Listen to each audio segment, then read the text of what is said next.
Hi there, I'm Dr. Roger Landry, and I'm here to talk about healthy longevity.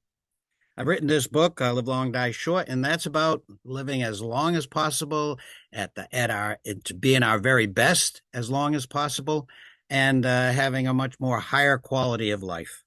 And today I'm going to talk about 10 tips that are in this book to build resilience and healthy longevity. And resilience is necessary because if you look at our lives as we're born, we become our very best at the top of the curve there. And in the shaded area, what's happening now is that we have these long, drawn out uh, periods in our later life where we're ill and uh, it's lower quality of life. It is expensive. It's painful. And we would much rather be where the dotted line is, and that's a healthy longevity. And to do that requires resilience because life throws us curveballs, doesn't it? So here's 10 tips in order for you to have this resilience that it will allow you to have a healthy longevity. Now, your grandmother and your grandfather probably told you this: you use it or you lose it. And absolutely, that is the case. I mean, I think that's intuitive. I mean, if you don't do a particular task for some time, you're not as good at it when you attempt to do it again. The astronauts found this, that when they went into space and didn't move for quite a long time, they lost muscle and they weren't as athletic or could do the things that they could do before. And it's that way with our head, our body, our emotions, everything. So get out there and live and use it. And we'll go through each one of these. First of all, there's the physical part. We got to keep moving. You know, there's a paper out from Mayo Clinic and says sitting is the new smoking. He did all the research, and it is more dangerous. It is more dangerous than smoking half pack of cigarettes for your life if you have a sedentary lifestyle, which unfortunately most of us do. And it doesn't have to be running marathons. It just is out there moving. Walking is underrated, ladies and gentlemen. Just keep moving. Take a phone call walking around. Just keep moving. Do things that keep your body moving. It's meant to move and it performs better when you do. And when something happens, accommodate it. You can't do what you did before, but keep moving. Now, there's your brain, of course. We're all afraid of what can happen to our brains later on, but new research tells us that to the extent we use our brain, it responds. It stays healthy. We are cognitively intact. And there's this whole new characteristic of the brain called neuroplasticity, which allows us, and it's an age, it is a lifelong ability for the brain to rewire itself in response to a illness, an injury, or what we ask it to do. So if we keep learning new things and we stay active because that gets blood to the brain, those two things can keep our brains functioning as long as possible. I mean, and it is truly something. We're afraid that dementia is growing. What is happening is that the population is aging, and it's occurring at the same rate. But there's so many older people, and those who don't get this message to keep moving and keep challenging your brain, they're becoming statistics.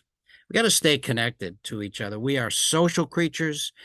We do better with when we're connected to others, and if we're not connected, we're 2 to 5 times more likely to get heart disease, cancer, dementia, the whole gamut of those horrible things that can lead us down that curve of going downhill. Connection is critical. We tend to get more isolated as we age, as we lose friends, but you can't let that happen. You got to reach out to people. You can do it with the internet now and find friends who got lost or just make new friends. Keep the ones you have. Stay connected because it's better to eat fries with friends than broccoli alone. Friend of mine's, that's a great quote, which I think drives the point home. We all have risks. We got to find out what they are and make sure that we lower them. I mean, that's intuitive. I mean, if we have a problem that could potentially threaten our functionality or even our life, we should do something about it. We should find out that it's there, go to see the healthcare providers who can help us lower it, and do the things that are necessary to lower that risk. It just makes sense, whatever it is. We have to, for the first time in our lives, because most of our lives people have told us to act our age, right? Now I'm telling you, never act your age, because in our society, acting your age is accepting that aging is only about decline. And Older adults, unfortunately, are pushed off to the side and on the margins of society, and they should not be there. They should be engaged in society, need them more than ever. They're wise, they're survivors, but they themselves need to stay engaged. So don't let your age control your lifestyle now. Let's do the opposite. Let your lifestyle control your age. And it's really about expectations as we age. This quote from Michelangelo says it all. The great danger is not that we have our aim is too high and we miss it, but that it's too low and we reach it. And unfortunately, in our society, we can buy into the fact, if we act our age, that aging is only about decline. It has its challenges, no question, but it's about time of growth also. Wherever you are, be there. This is about presence. This is about mindfulness. This is about managing stress. And ladies and gentlemen, I have to tell you that at this stage of my life, after 50 plus years as a physician, I feel this is probably the thing that is most important that we do in our lives, in our society today, because there is so much stressful situations, so many stressful situations out there that we incorporate into our body, and we're not meant to handle that. If you face a stressful situation, you either fix it or make a plan to fix it. You walk away from it because it's not yours, or you accept it as it is. I get a flat tire. I go, you could rail against the tire gods and, oh, I'm going to be late and do all that. Or I can accept I get a flat tire and make a plan to fix it. And that's what we're really meant to do. And unfortunately, our minds are always active and they tend to catastrophize. We have anywhere from 6 to 60,000 thoughts a day. About 85% of them are negative, and most are repetitive. That's not a good situation for being positive. And if we are positive, we tend to live 7.5 years longer. So be present. Find something that slows your brain down. You'll feel it. Maybe it's art. Maybe it's a walk in nature. Maybe it's meditation. Maybe it's a pet. Whatever it is, do that periodically to reboot all the stress that's out there. We got to have a purpose, ladies and gentlemen. How can you be resilient if you don't have a reason to be?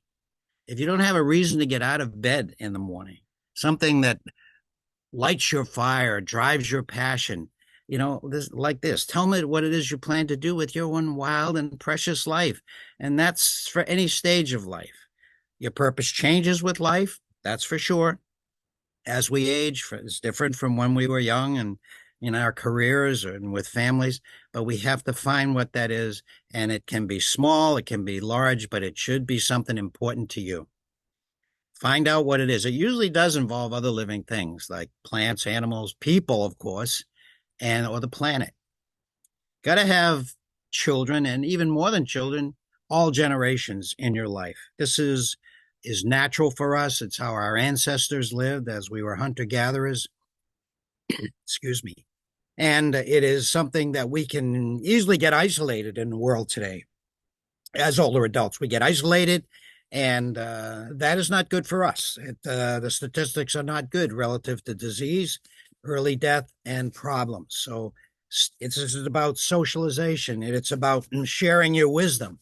It's about embracing your elderhood and your experience, sharing it with others, and feeling their energy and their optimism. It's a win-win situation. And laugh. Again, as I said earlier, those who are half full, those who see the world as positive mostly, despite all those negative thoughts that we potentially can have, they have more positive thoughts. They live 7.5 years longer. You know that? And by definition, it's a better 7.5 years.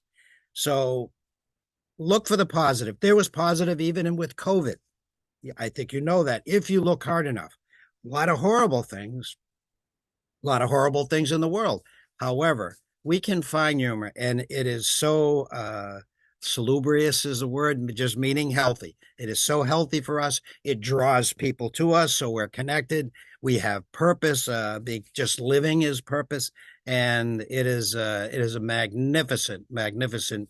Call it a medicine. I don't want to call it that, but if you could, this would be a great one.